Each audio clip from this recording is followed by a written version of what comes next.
National Statistical Office NSO, which falls under Ministry of Statistics and Program Implementation, released GDP growth figures for the quarter 2 of the financial year 2019 and 2020. As per the report, India's GDP growth rate for the quarter 2 is recorded as 4.5%, whereas the GVA, which is calculated by deducting net product taxes from GDP, is registered at 4.3%. This 4.5% growth rate is the slowest in the last 26 quarters, and this is the second lowest in the last decade. Indian economy in the year 2012-13 registered a 4.3% growth rate, and this 4.5% is the second lowest in this last decade.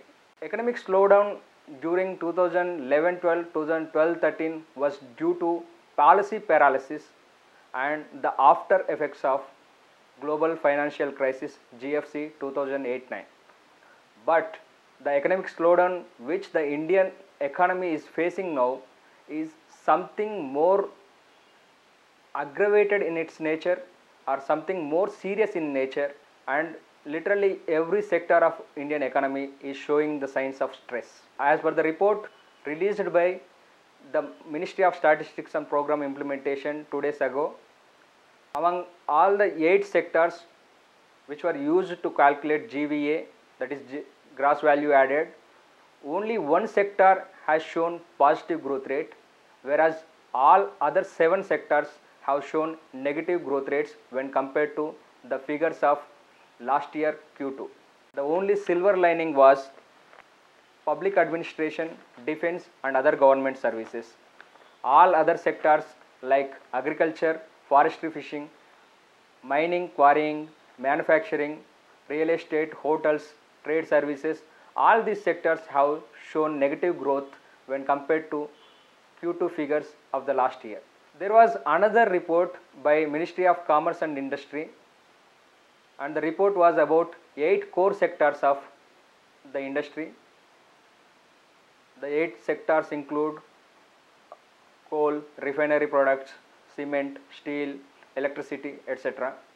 Among all these 8 core sectors, only 2 sectors, refinery products and chemicals, has shown positive growth, whereas all other sectors including coal have shown negative growth rate.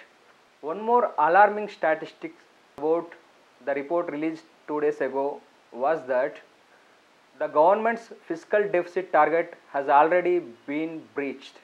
By the end of October, government has reached 105% of its fiscal deficit target. This financial year, government has estimated that it would stick to 3.3% fiscal deficit target, but now with the reports that are already available, that estimation may seem an impossible task to adhere to.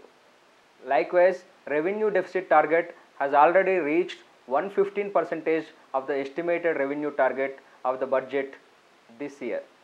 When it comes to the argument of structural versus cyclical, our economy, when it comes to the question of structural versus cyclical, the signs that we are witnessing now, they indicate a structural slowdown in the economy.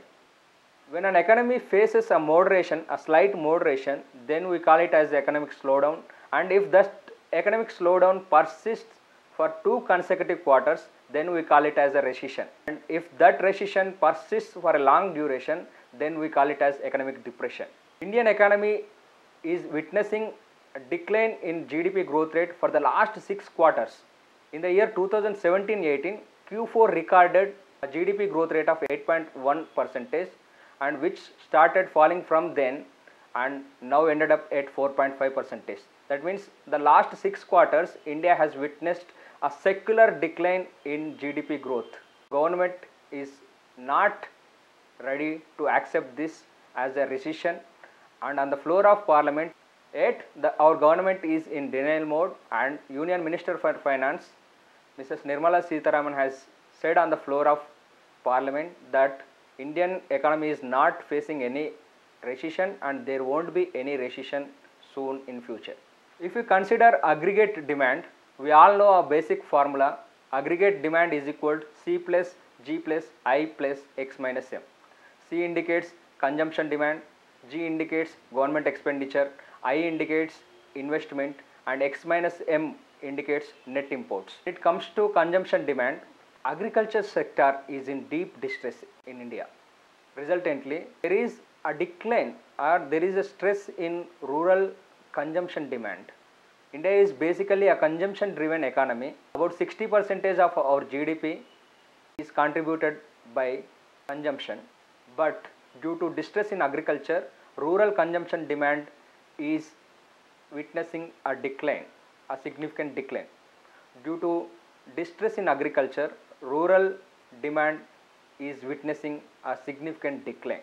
The only silver lining in this entire episode is government expenditure. Government expenditure has shown some positive growth, but other indicators like investment growth, which is indicated by gross fixed capital formation, has shown negative growth when compared to Q2 of the last year. Likewise, final private consumption expenditure PFCE has also shown negative growth rate compared to last year's Q2. And when it comes to trade, net imports or net exports, and when it comes to trade, India is already a trade deficit country, so it is also showing a negative effect on our GDP figures. Next, we have to see whether government has taken any steps to arrest this decline in GDP or to boost our economy or not. Certainly, government has taken up many steps or significant steps to arrest this economic slowdown and to boost our economy. Notable among them are recapitalization of public sector banks, and government has announced a 70,000 crore upfront to spur lending activity so that investments may be boosted in future. Government has announced a 70,000 crore recapitalization package so that the lending activity may be spurred in the future.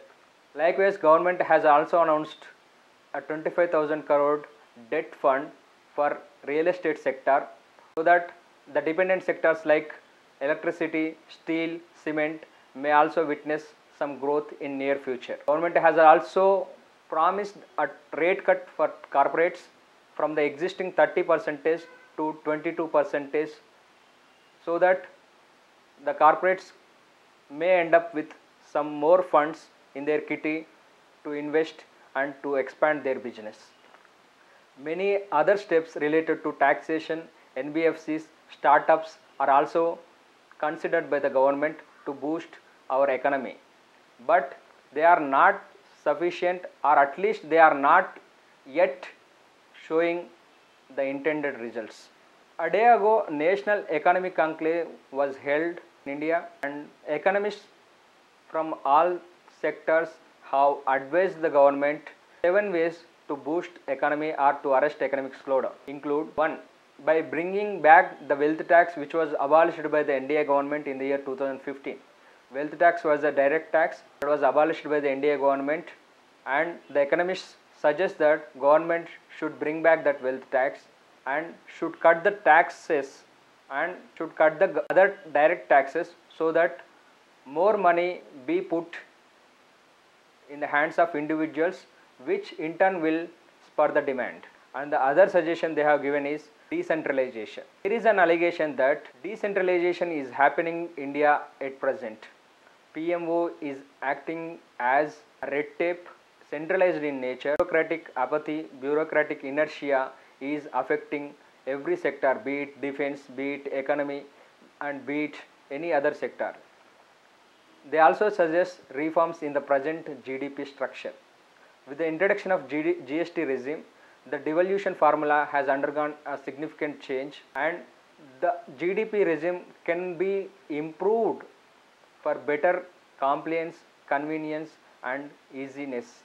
In words of our former Prime Minister Manmohan Singh, there is a palpable fear among industrialists, and there is also a palpable fear among bankers. Industrialists fear